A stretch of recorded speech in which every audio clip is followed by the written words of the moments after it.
Lo más seguro es que este mensaje lo vaya a dividir en tres partes, podríamos decir como una miniserie de 3 mensajes, y hoy sería la primer parte de esta serie, Siervos de Dios, y tenemos que aprender a ser siervos de Dios, ¿verdad? Tenemos que aprender a ser siervos de Dios. Pero vamos a hacer una oración, hermanos, y comenzamos con el estudio de la palabra de Dios.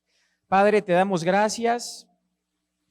Te pedimos que nos hables, que nos guíes, que tu Espíritu Santo nos ayude, Señor, a entender tu palabra, que podamos ser sencillos, Señor, que podamos ser claros.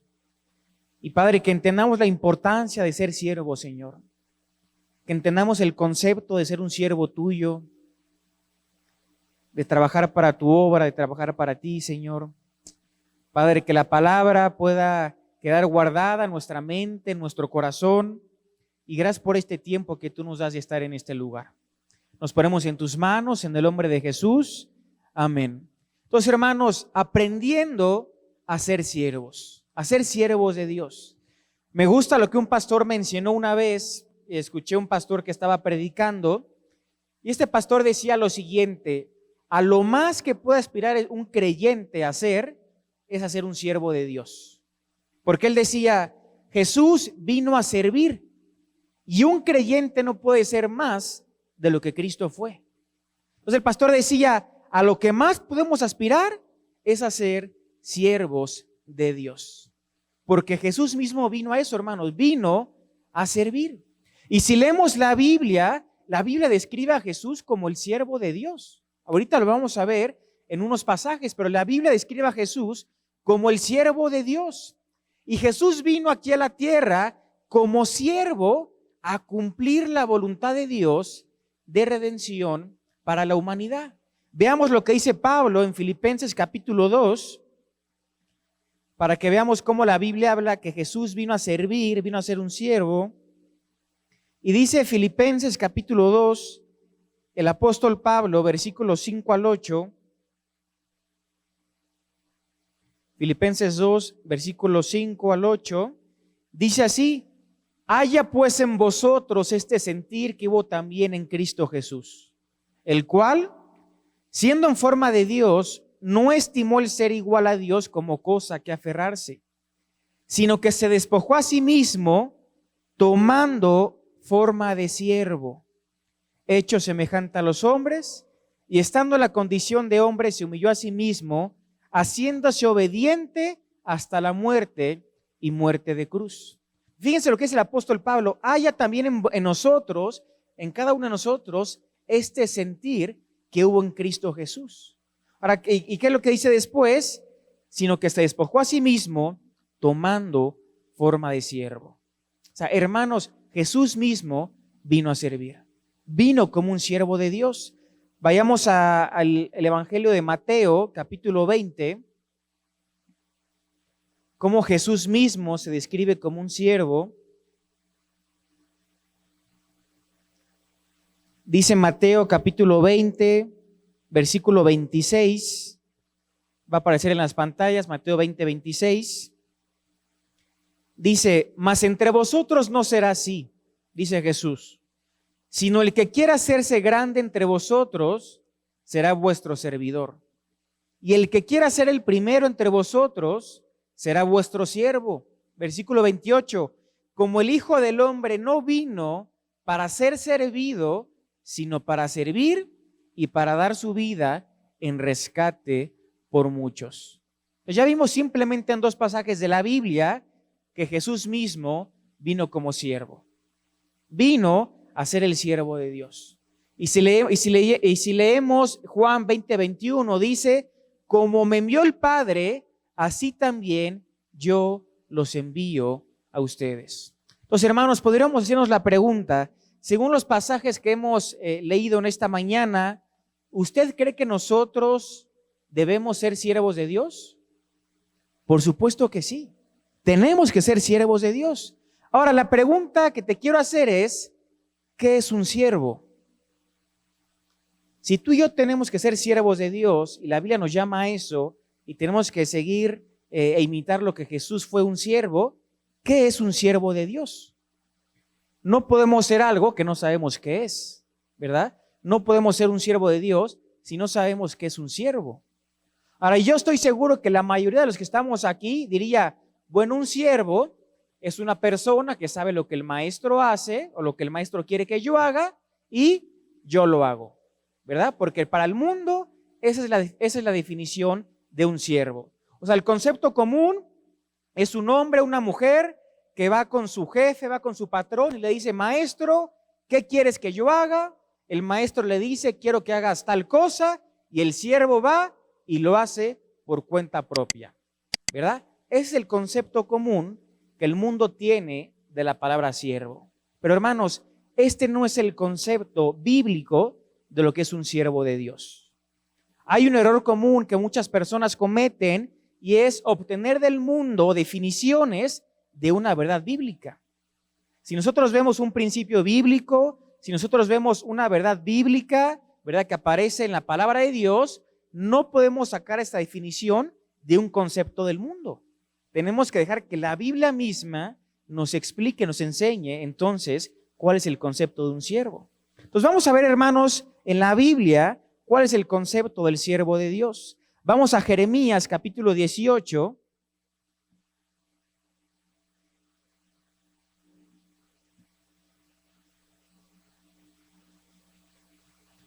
Jeremías capítulo 18, y vamos a prestar mucha atención a los primeros 6 versículos, y vamos a ver aquí, hermanos, el concepto de lo que tiene que ser un siervo de Dios. Dice Jeremías 18:1, palabra de Jehová que vino a Jeremías diciendo, levántate y vete a casa del alfarero, y allí te haré oír mis palabras. Y descendí a casa del alfarero, y he aquí que él trabajaba sobre la rueda, y la vasija de barro que él hacía se echó a perder en su mano, y volvió y la hizo otra vasija, según le pareció mejor hacerla. Entonces vino a mí palabra de Jehová diciendo, no podré yo hacer de vosotros como este alfarero, oh casa de Israel, dice Jehová, he aquí como el barro en la mano del alfarero, así sois vosotros en mi mano, oh casa de Israel. Aquí vemos que dice el primer versículo, que Dios le habla al profeta Jeremías y le dice, levántate y vete a casa del alfarero, ¿verdad?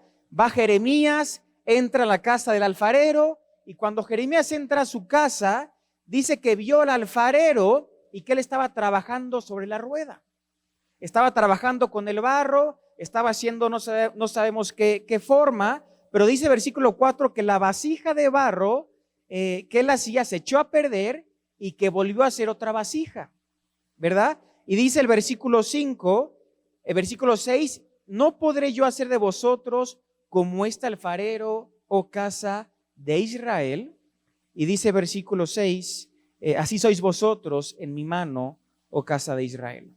Entonces, para que el alfarero trabaje con el barro, en el barro tienen que suceder 2 cosas, ¿verdad? En primer lugar, tiene que ser moldeado. El barro tiene que ser moldeado, ¿verdad? Está el alfarero, está en la rueda, está sentado, está en la posición para hacer el barro, y el alfarero con sus manos va moldeando el barro. Lo va moldeando de tal manera que pueda ser una taza, puede ser una maceta, puede ser cualquier cosa. Pero el barro con sus propias manos tiene que ir tomando o moldeando la forma que él quiere lograr. La segunda cosa que tiene que pasar con el barro es que tiene que permanecer en las manos del alfarero. Tiene que permanecer en las manos del alfarero. ¿Por qué? Porque el objeto por sí mismo nada puede hacer. Si el alfarero construye una taza de barro, la taza por sí misma no puede hacer nada. Tiene que estar en las manos del alfarero y así poder ser utilizada para lo que el alfarero la construyó. Entonces tienen que suceder 2 cosas, hermanos, con el barro. Tiene que ser moldeado y tiene que permanecer en las manos del alfarero. ¿Saben, hermanos? Son las mismas 2 cosas que tienen que permanecer en nosotros. Cuando usted y yo nos acercamos a Dios como siervos, ¿sabes qué es lo primero que quiere hacer Dios? Quiere moldear nuestras vidas. así como el alfarero moldea el barro. Dios quiere moldear tu vida. Dios quiere moldear mi vida. Y Dios quiere formar nuestro carácter. Dios quiere moldear nuestros pensamientos. Dios quiere moldear nuestra forma de hablar, nuestra manera de comportarnos, nuestra manera de dirigirnos hacia los demás. Dios quiere ir moldeando nuestras vidas. Entonces, la primera característica de un siervo de Dios es un hombre y una mujer que deja ser moldeado por Dios. Ahora, no solamente eso, dijimos que lo primero que tiene que suceder con el barro es ser moldeado, pero no solamente eso, sino que también dijimos que el barro tiene que permanecer en las manos del alfarero.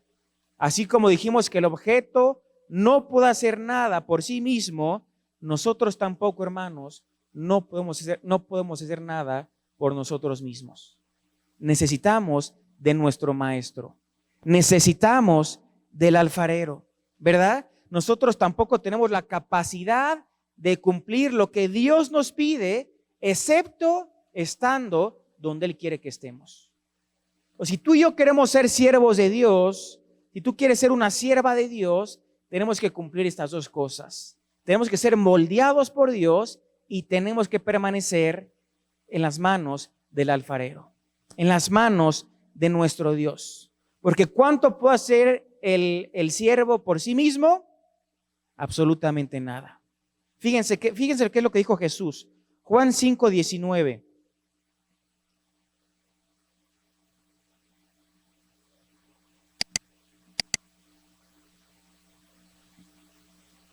Evangelio de Juan, capítulo 5, versículo 19.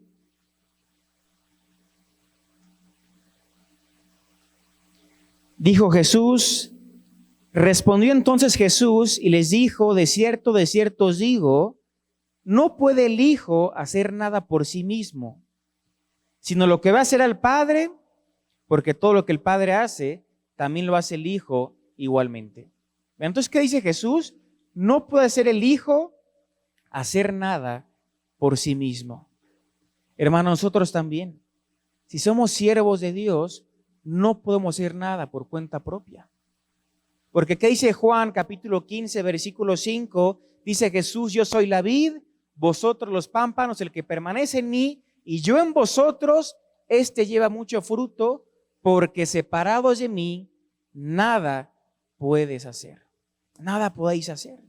Así como el Hijo no puede hacer nada sin el Padre, nosotros separados de Dios, nada podemos hacer. Entonces ya vemos que el concepto de ser un siervo de Dios va cambiando y el ser un siervo no es, yo sé lo que el Padre quiere que yo haga, voy y lo hago por cuenta propia, no. Porque vemos que separados de Dios, nada podemos hacer, ¿verdad? Entonces, ¿cuánto podemos hacer en nosotros, por nosotros mismos? Absolutamente nada. Pero cuando Dios obra a través de nosotros, cuando Dios obra a través de sus siervos, ¿qué podemos hacer? Absolutamente todo lo que Dios desea que hagamos. Es muy diferente cuando entendemos este concepto de ser siervos de Dios. Pero ¿sabes qué, hermano? Ser siervo de Dios exige obediencia. Tenemos que ser obedientes a Dios. Tenemos que ser obedientes a la palabra de Dios. El siervo debe actuar según las instrucciones, pero debemos recordar quién hace el trabajo. Es Dios quien hace el trabajo. Entonces no es nosotros haciendo lo que Dios quiere por cuenta propia, no. Es nosotros siguiendo las instrucciones de Dios, pero al fin y al cabo es Dios mismo haciendo el trabajo. ¿Cuál es la diferencia? Dios trabajando a través de tu vida. Dios obrando en tu vida. Entonces nosotros no recibimos órdenes y luego salimos a cumplir las órdenes que Dios nos da. Nosotros nos relacionamos con Dios, le respondemos a Él y ajustamos nuestras vidas de modo que Dios pueda hacer lo que Él quiera hacer a través de nosotros. Pero tenemos que relacionarnos con Él. Tenemos que responderle a Él. Tenemos que hacer ajustes en nuestra vida para que Dios pueda obrar a través de nosotros. Entonces, hermanos, para que vayamos a entender este concepto, si lo quieres apuntar, para ser un siervo de Dios, nosotros debemos ser moldeables y permanecer en las manos del Maestro. Lo vuelvo a repetir para los que están apuntando. Para ser un siervo de Dios, nosotros debemos ser moldeables y permanecer en las manos del Maestro. Vamos a ver un ejemplo en la Biblia de un siervo de Dios llamado Elías. Vamos a Primera de Reyes, capítulo 18.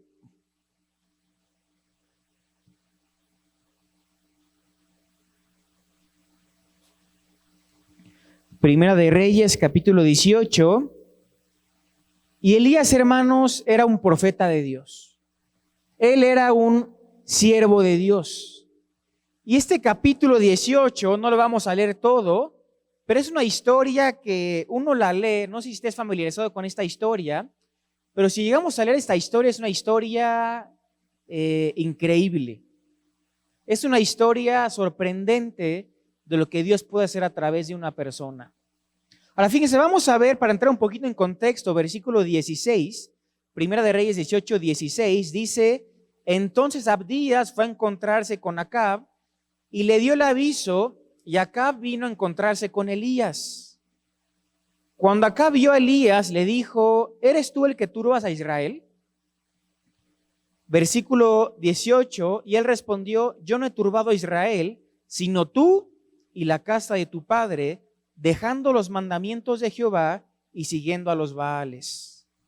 Fíjense lo que dice Elías: envía pues ahora y congrégame a todo Israel en el monte Carmelo, y a los 450 profetas de Baal y los 400 profetas de Acera que comen de la mesa de Jezabel. Entonces Acab convocó a todos los hijos de Israel y reunió a los profetas en el monte Carmelo, y acercándose Elías a todo el pueblo dijo: ¿hasta cuándo claudicaréis vosotros entre dos pensamientos? Si Jehová es Dios, seguidle, y si Baal, id en pos de él. Y el pueblo no respondió palabra. Versículo 22, y Elías volvió a decir al pueblo: solo yo he quedado profeta de Jehová, mas de los profetas de Baal hay 450 hombres. Aquí, hermanos, para que entendamos un poquito la historia que vamos a seguir leyendo, veamos el enfrentamiento por el cual tuvo que atravesar este siervo de Dios llamado Elías, ¿verdad?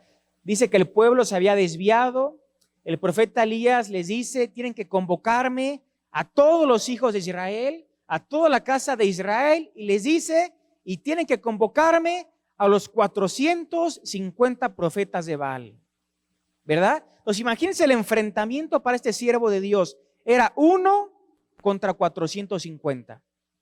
Un siervo de Dios, un profeta de Dios contra 450 falsos profetas. Dice profetas de Baal, ¿verdad? El Baal era el dios de los cananeos, era el dios de la fertilidad, el dios el cual ellos creían, y Elías les va a hacer una propuesta.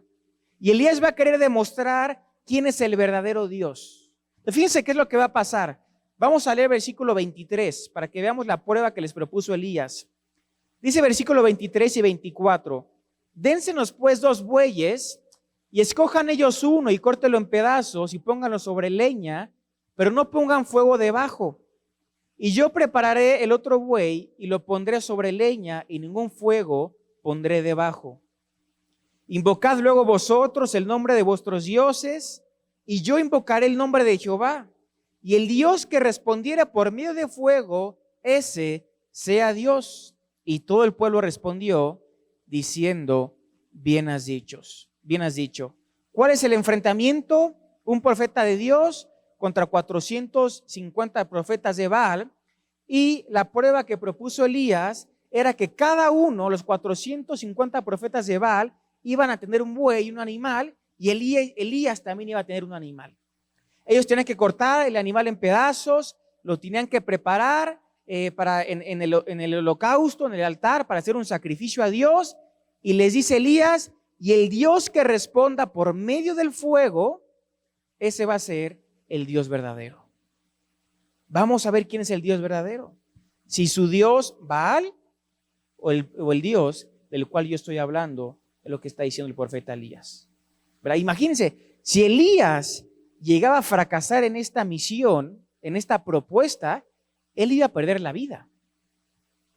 El pueblo lo iba a matar. Entonces era el costo de ser un siervo de Dios. Para que entendamos un poquito más. Y fíjense qué es lo que sucede, es increíble. Versículo 25. Entonces Elías dijo a los profetas de Baal: escogeos un buey y preparadlo vosotros primero, pues que sois los más. E invocad el nombre de vuestros dioses, mas no pongáis fuego debajo.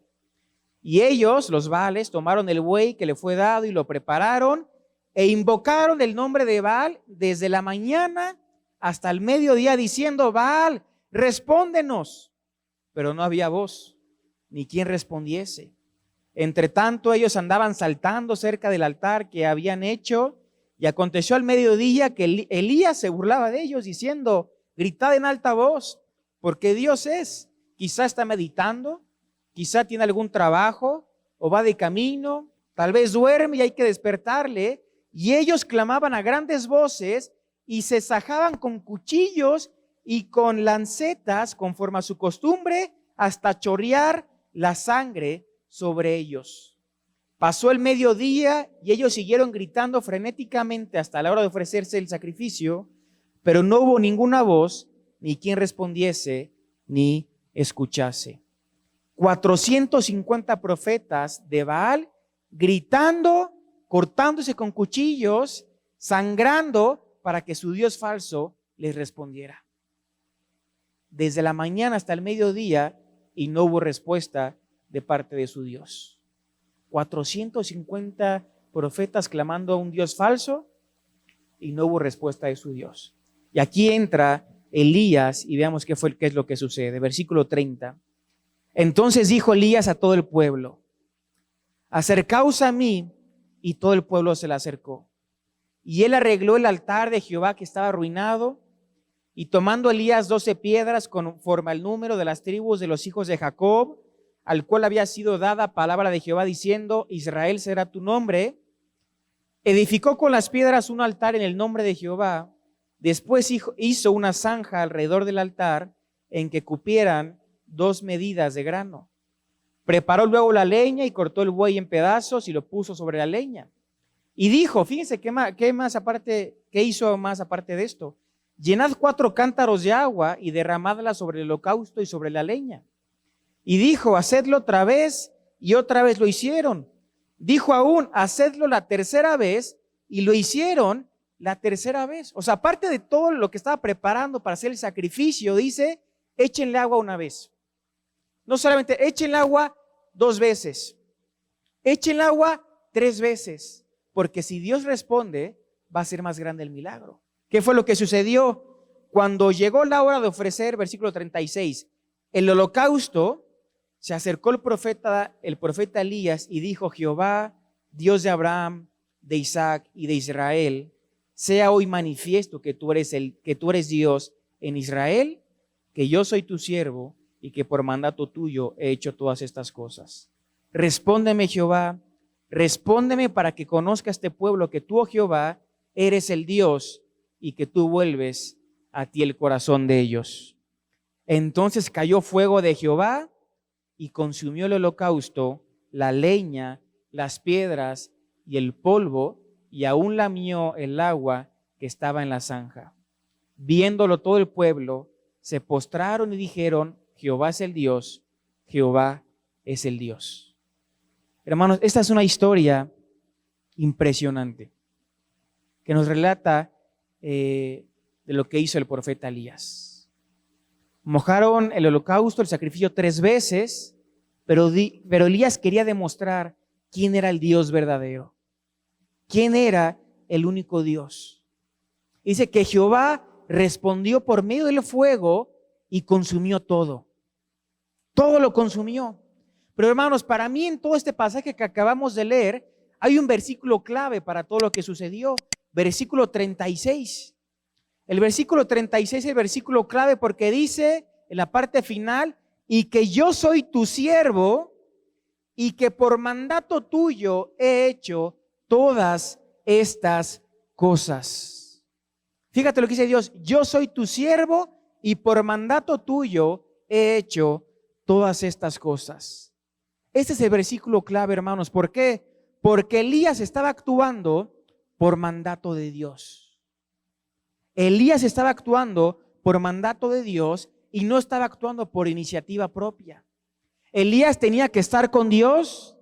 Elías tenía que hacer todo lo que Dios le ordenaba y fue ahí donde Dios realizó su obra.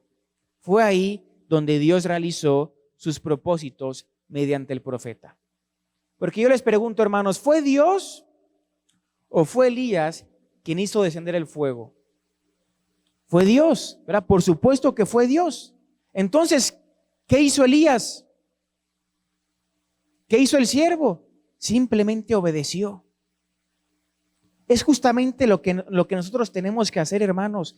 Tenemos que seguir las instrucciones que Dios nos da. Tenemos que ser obedientes a lo que Dios nos dice, pero tenemos que recordar que quien hace la obra es Dios. Quien hace el trabajo es Dios. Pero Dios utiliza a sus siervos, así como utilizó al profeta Elías. Hermanos, Elías no tenía ningún poder para hacer lo que hizo. Lo que hizo Dios por medio, a través de él, ¿verdad? Él no tenía ningún poder para hacer lo que Dios iba a hacer. Pero Dios lo hizo a través de su siervo que obedeció. Dios hace cosas poderosas, Dios hace cosas importantes por medio de sus siervos que le obedecen. Elías fue obediente a lo que Dios le pidió. Por eso me encanta ese versículo 36 que dice: y que yo soy tu siervo y que por mandato tuyo he hecho todas estas cosas. Hermano, yo te pregunto, ¿habrá alguna diferencia en la calidad de nuestro servicio a Dios y en la cantidad de resultados cuando Dios obra a cuando nosotros obramos por cuenta propia? ¿Habrá alguna diferencia? Por supuesto que sí. Porque cuando Dios obra es completamente diferente. Cuando Dios es el quien hace la obra, cuando Dios es quien hace el trabajo, es completamente diferente. Pero a veces nosotros nos sentimos capaces, nos sentimos muy talentosos, ¿verdad? Con muchos talentos, y sentimos que nosotros podemos hacer la obra de Dios por cuenta propia. Cuando ya dijo Jesús: separados de mí, nada puedes hacer. El Hijo no puede hacer nada sin el Padre, ¿verdad? Entonces, hermanos, es lo mismo con cada uno de nosotros. Dios obra a través de sus siervos que le obedecen. Y cuando aprendamos que nuestro servicio a Dios tiene que hacerlo Dios mismo, nosotros permaneciendo en Él, ahí vamos a ver verdaderos resultados en nuestro servicio a Dios. Porque, sabes, hermanos, no siempre se trata de hacer algo. Estamos acostumbrados y se nos dice: no te quedes quieto, ponte en acción, tienes que hacer algo. Pero yo imagino a Dios diciéndonos: no se trata de hacer algo. Yo imagino a Dios diciéndonos: no hagas nada, quédate quieto. Antes de poder hacer algo, ten una relación conmigo. Antes de poder hacer algo, aprende a conocerme. Antes de hacer algo, ajusta tu vida a mi voluntad, a mis planes, a mis deseos, a lo que yo tengo para ti. Aprende a conocerme. Aprende, déjame amarte y déjame revelarme a ti mientras voy obrando por medio de tu vida. Porque tenemos que recordar que la relación con Dios es primero. La relación con Dios es primero, que el versículo que hemos leído mucho aquí, cuando Jesús eligió a sus 12 discípulos. Él eligió a 12 para que estuviesen con Él y luego para enviarlos a predicar.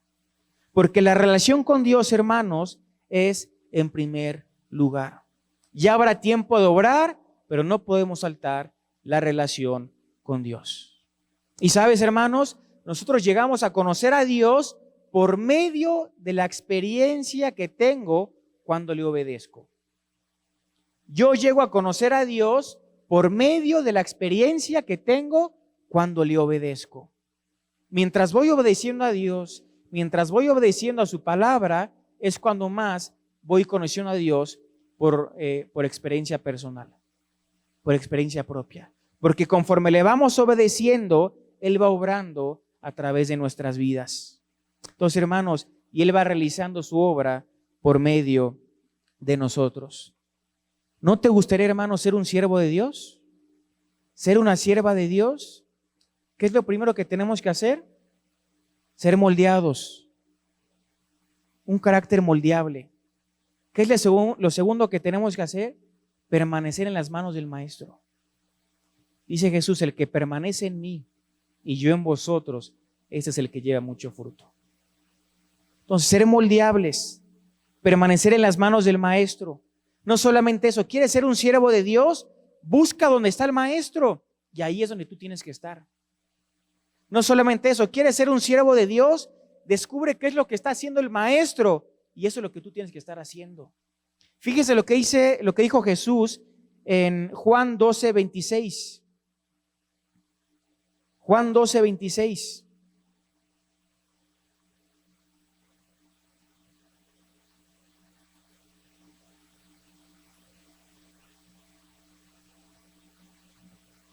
Vamos a leer desde el 25.